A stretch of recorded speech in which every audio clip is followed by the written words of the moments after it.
Hello, everybody. I've been asked to do a little video for my 63rd anniversary, and I'm very happy to do it. It will be a relaxed talk, so you might as well just sit back and fold your arms or whatever if you feel like folding, and I'll just talk. We just came back, a group of us, from Sorrento last night. We were on vacation there. It was great fun. I went to Capri, and people couldn't believe it when I told people that I had been there the first time in 1933. I was 7 years old.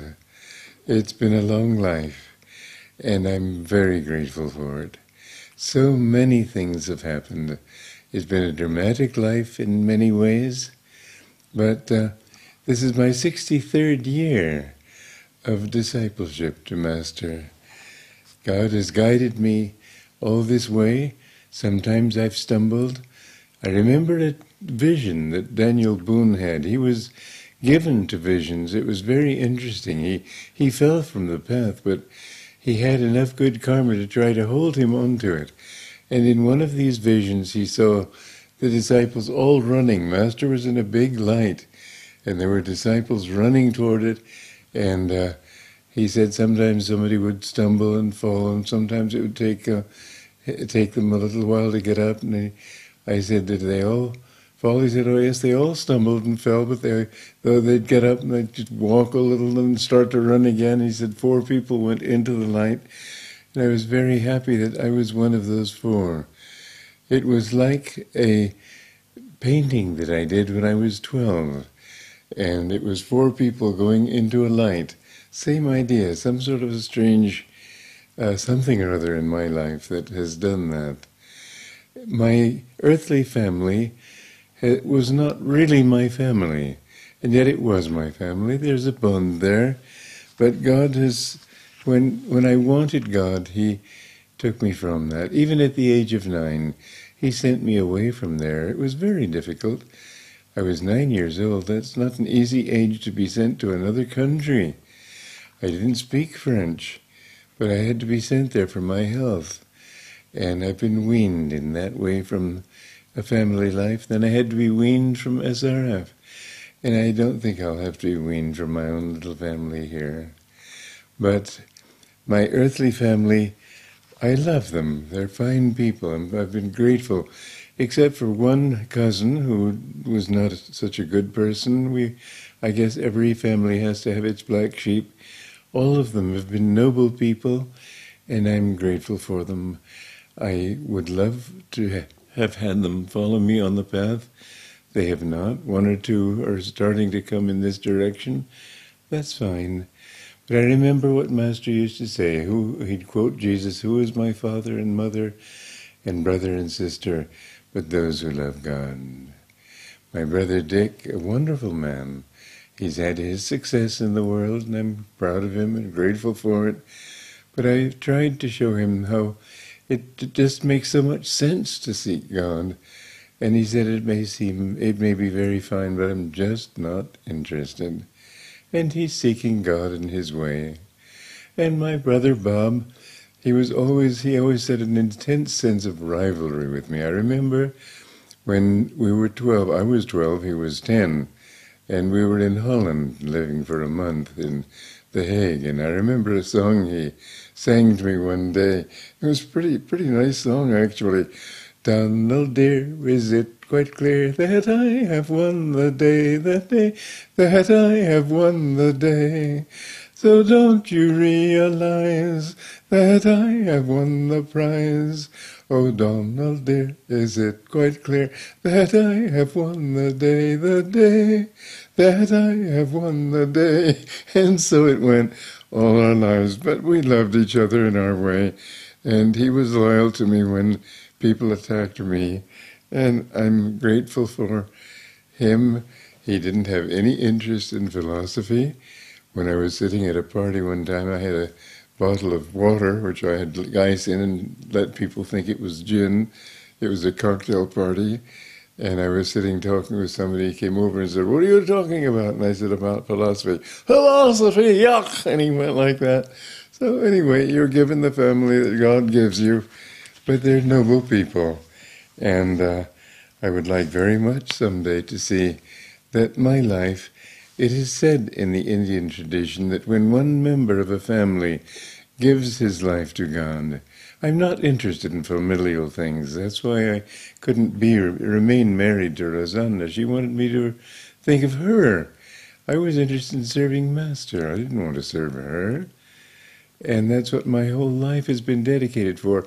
I can't help it. You can call me just a slave of my own karma if you like, but that's just the way I'm made. Anyway, I know my dad didn't really approve of my being on this path. I remember one time I was found to have blood pressure of 200 over 120, and I could easily have died of a stroke or a heart attack or something, and the doctors told me I just had to take a rest, and I decided I'd try to go on a cruise in the Caribbean and just do nothing for a while. So I asked Dad to help me, and all he said was, "Don, you've just got to stop giving away all your money." Well, I can't help it. It's not my money. Anyway, I got to go on the cruise. Other people helped me, and it did help my blood pressure. And here you are, still stuck with me. I'm 85. My parents died before this age. My grandparents died before this age. I should have died before this age. But I told God when I was just ready to go, and I could feel myself slipping away. And I said, "God, if you want me to stay, I'll stay. If you want me to help your work, if you don't, I'll go. I don't care. I'm happy to go any time." Suddenly, in just a few minutes, I became well. And now I've had a prediction that says I'll live to be 91. Who knows? I don't really care. But it's all so interesting to look back over one's life. When my time came to find God, and I had never told my mother that. You know, it's strange, because even when she carried me in her womb, she kept praying to God, "This first child I give to God." And I never talked about my desire for God.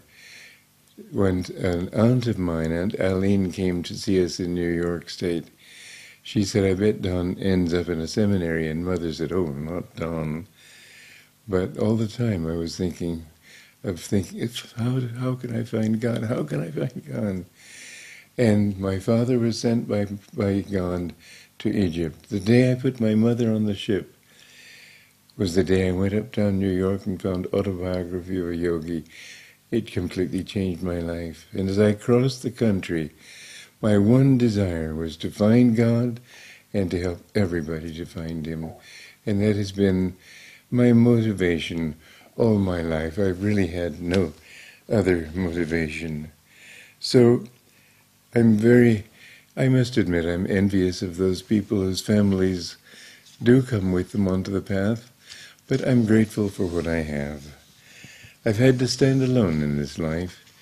Even my family at SRF, I remember how I just embraced SRF and Mount Washington and the life there so absolutely gleefully. I was just laughing day after day. This was finally what I'd been looking for, and then they had to throw me out. Only because I really wanted to spread Master's work, and they thought, what has he got in his inside him that makes him keep wanting to do things? Why can't he just wait and be told what to do? Well, I'm just not made that way. 49 years ago, I had trouble with my started with my spiritual family. I tried to build the work in New Delhi, and they decided that I was just in it for my ego and megalomania and so on. I don't know why they talk about megalomania. Thank God Master told me many times, "You have a great work to do." In 1949, he said in public at the meditation, "Walter, you must try hard, for God will bless you very much." And he said one time, "Every man except St. Len has disappointed me, and you mustn't disappoint me." I knew what he meant was, not that he didn't have spiritual men disciples, but men's energy is outward, women's energy is inward. I was the only man on the board of directors. I was the only man there doing something. I wanted the world to know about it, and they just thought it must mean that I had ants in my pants or something. I don't know. It was a very peculiar situation for me. We just couldn't see the world through the same colored glasses, I guess. So anyway, I got in trouble with them, and they threw me out, and it was, as you know, a very painful scene, but I'm grateful for it.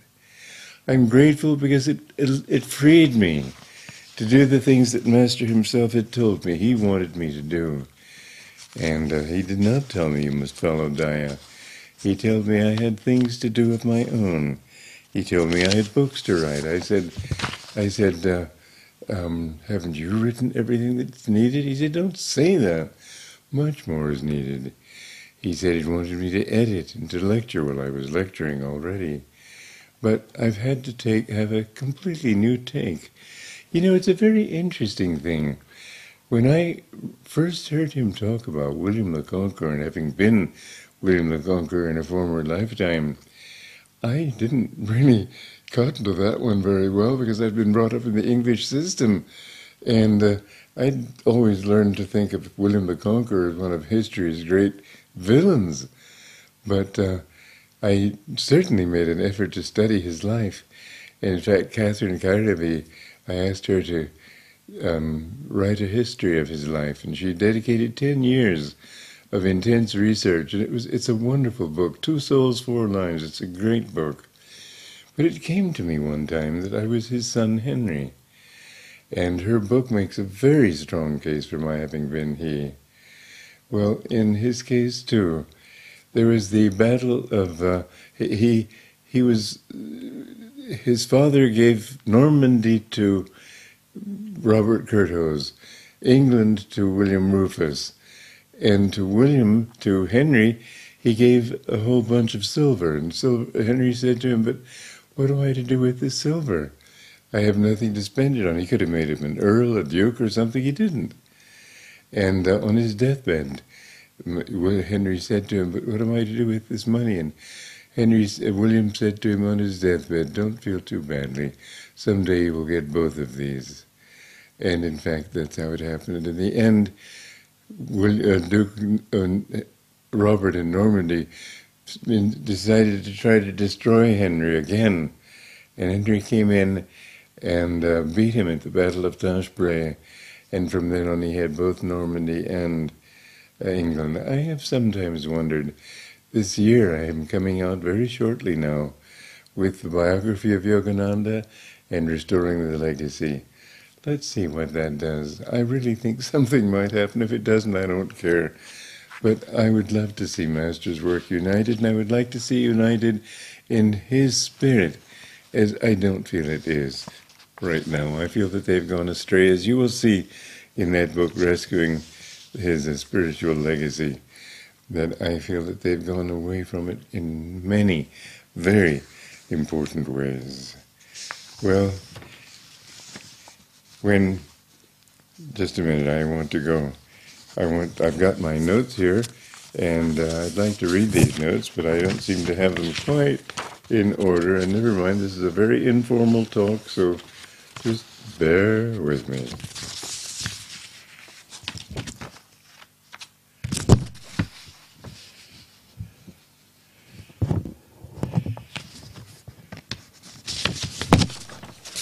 Yes, like the beginning of that movie,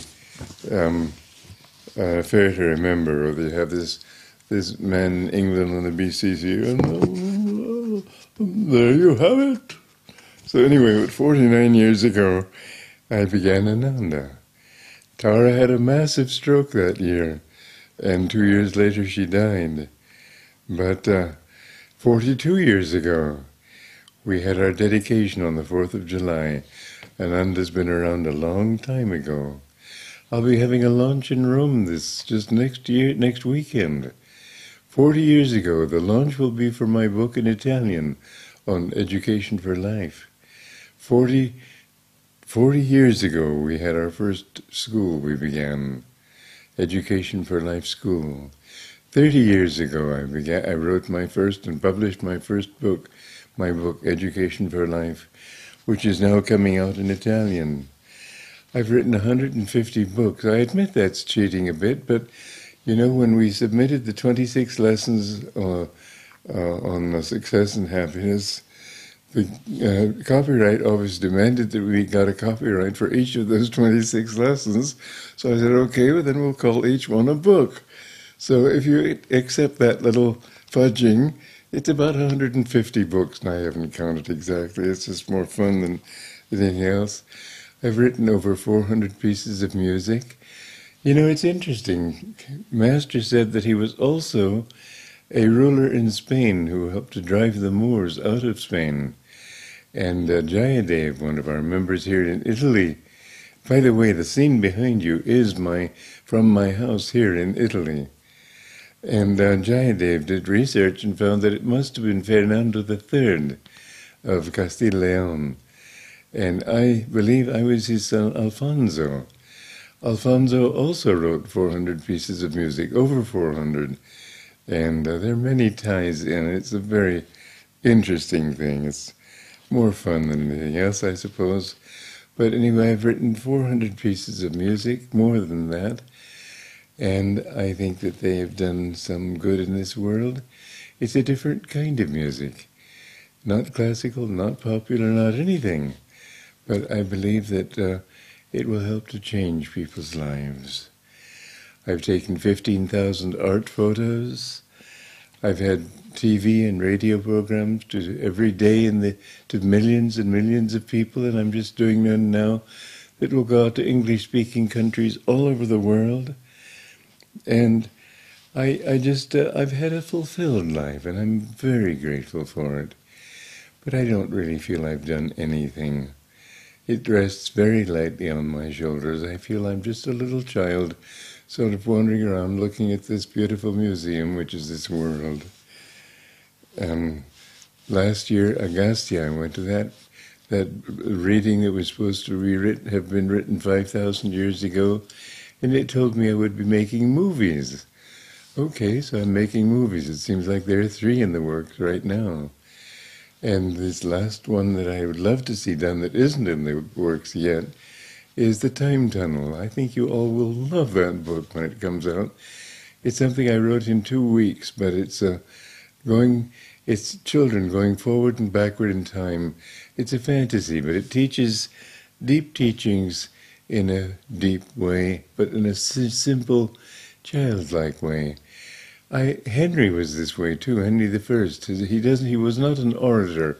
He liked to just talk, and that's how I like to talk.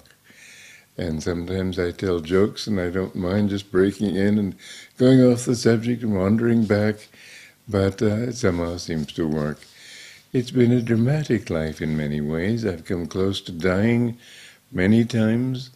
I've had operations that have practically made me a medical marvel, but here I am still chugging along like the little train that thought it could.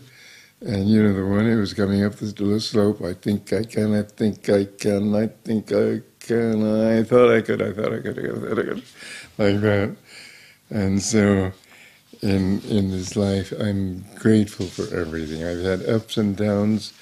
I've had people turning against me. I've had people hating me.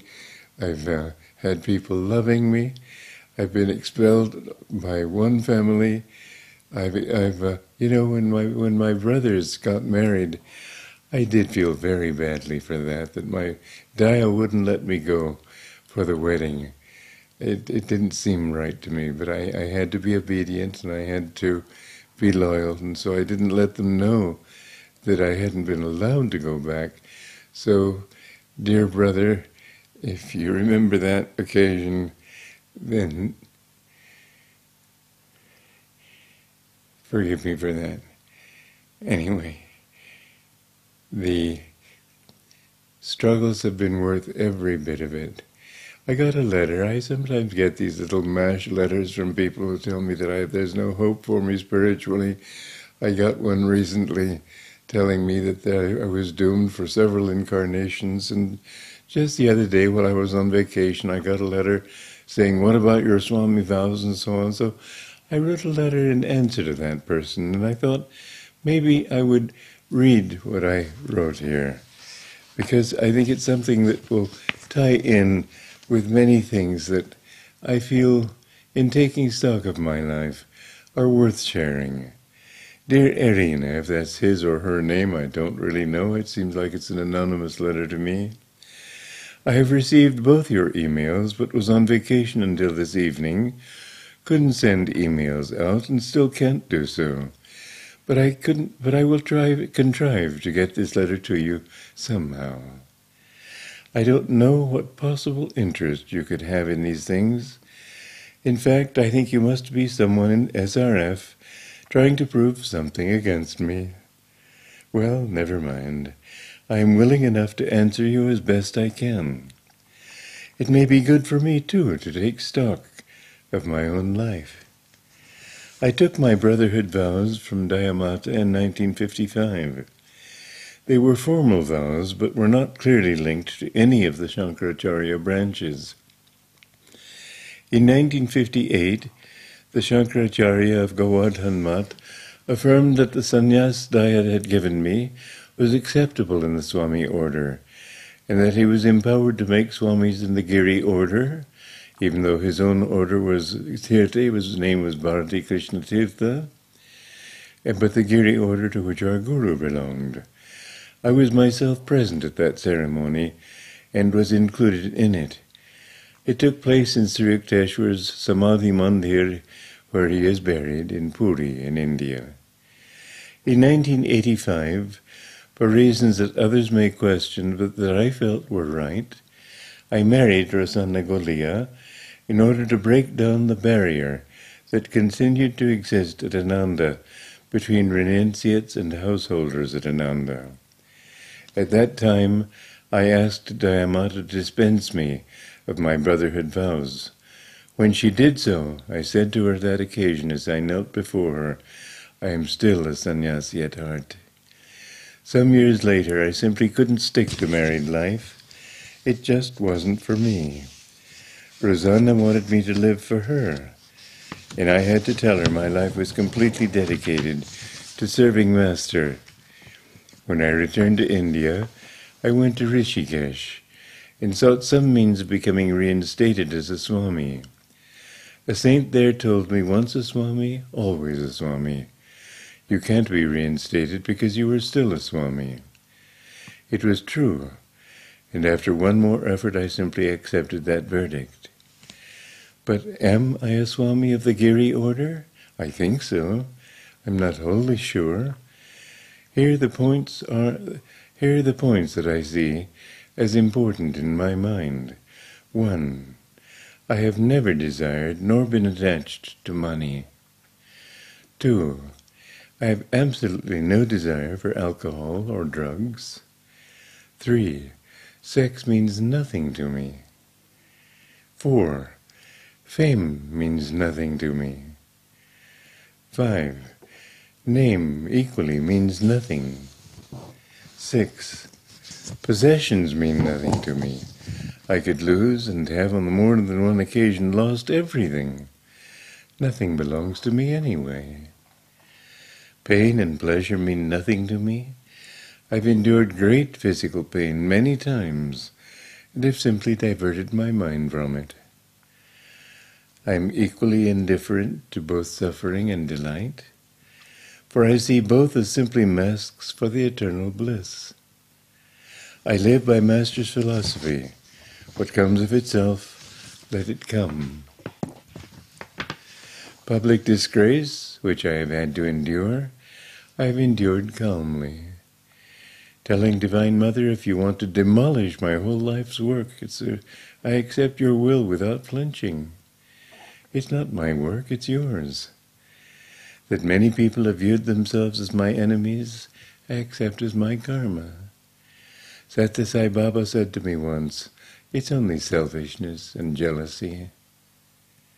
10. This body means nothing to me. I had a dream recently in which my enemies tried to burn me at the stake. I told myself in the dream, the pain will be temporary. I accept it calmly. My enemies, as can happen in dreams, were banqueting at a table nearby, while the flames crept up around me. Friends of mine came and rescued me in time, but I felt no relief. Whatever God wanted, I simply accepted as His will. I can think of nothing on earth that I desire, nothing that I'm attached to. I can go from this earth happily any time. 10. Much of the time these days, I feel as though Master were looking at the world and enjoying it through my eyes. 11. Everywhere I look, I see God trying to break out of little human egos, and I feel overwhelming love for all of them. I wish I could find the key that would unlock all their prisons and free them in God. 12. I am conscious almost unceasingly of a delicious upward flow of bliss in my heart and consciousness. And when I was in Sorrento, I was surprised to see how he'd smile at everybody as I passed, and often they were just like that. So I remember somebody said to me, if people smile at me, I'll smile back. If they don't smile, I won't smile. I said, I always smile first. And when they didn't smile, I just decided, all right, I'll smile all the more. And finally I began to see that by giving even more energy to them, even strangers would begin to smile and soften.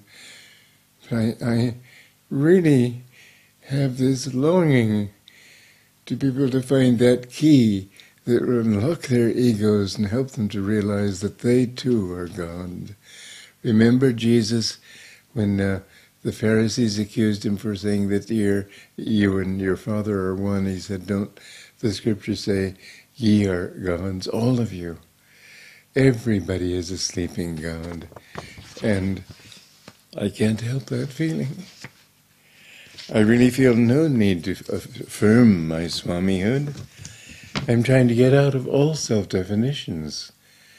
I have, however, in recent years founded a new Swami order, to which some 600 people now belong, on various stages of the order. Its main purpose is contained in literature put out by me, put out by Ananda. I don't have that song that I wanted to sing. I put out by Ananda, but I can encapsulate it with the simple statement that its primary purpose is to help people to rise above ego consciousness. Shankaracharya couldn't talk about that because he couldn't talk about matter not being real. He couldn't say that we're all part of one reality except as a dream, because in those days they were deep in Kali Yuga. Forms seemed to be solid realities, and therefore I have known, unfortunately, many very arrogant swamis.